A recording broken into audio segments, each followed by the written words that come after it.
Y'all asked for it, y'all gonna get it. This is a first impression of TeneT.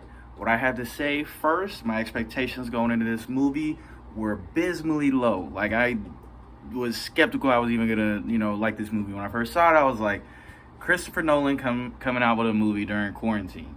Sorry, but now is like the last time I need a Christopher Nolan movie in my life.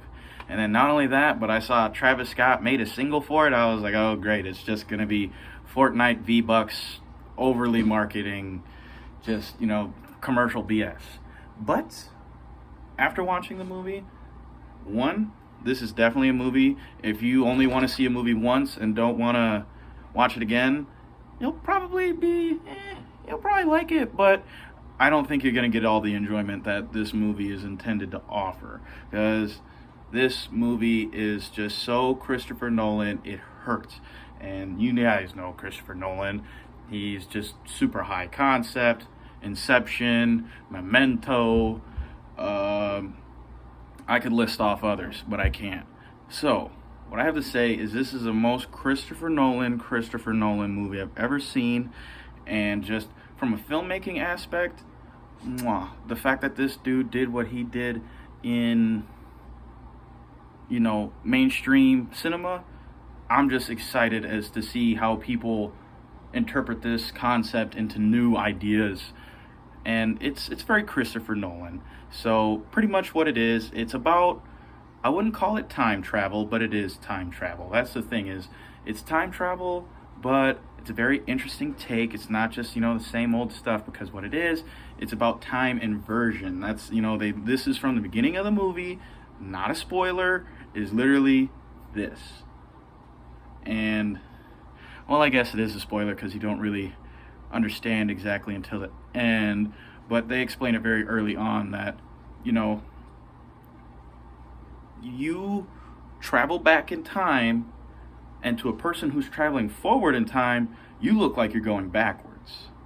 And it's actually about inverting time. It's not really time traveling as much as it is about inverting the universe and going backwards through time. And the way that they play with that concept and how it's executed is masterful. There are scenes where there's, two fighting scenes. And, at first glance, you'd be like, ooh, that looks a little bad. But then you see it the second time and you realize, one dude's fighting in regular and the other dude's fighting in reverse. And seeing that from both angles is just, in the way it was executed. Now, is it the world's greatest looking fight scene? It's a very good one. But, there are times where I was like, what the fuck? But then the thing is if you're skeptical about it, the movie sells you on it again, and it just completely seals up that you will be impressed. That is what I want to say. Is there was,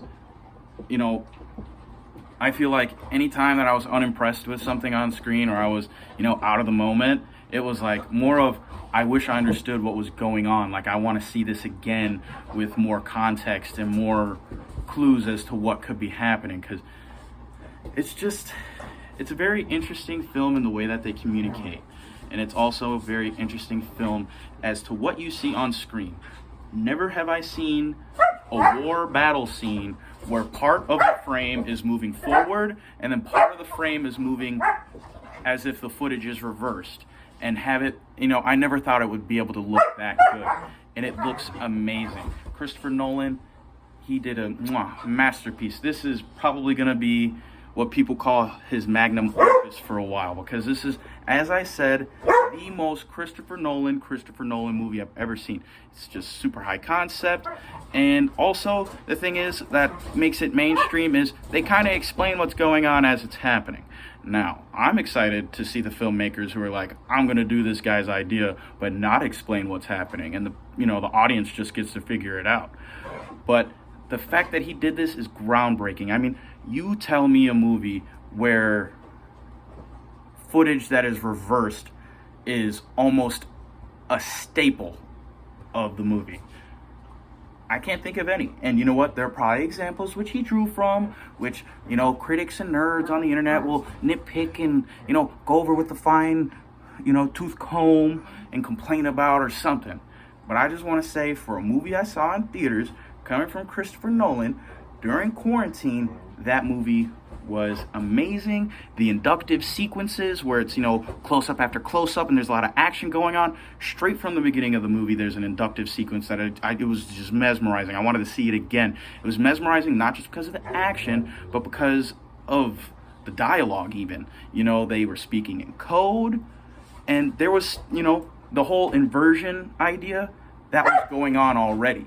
But you didn't realize until later on in the film, oh, so that's why that weird thing that didn't make sense happened. It actually does make sense. And also, another thing that I wanted to bring up is Robert Pattinson is in this movie, and he's arguably the second protagonist, or I would argue the actual protagonist.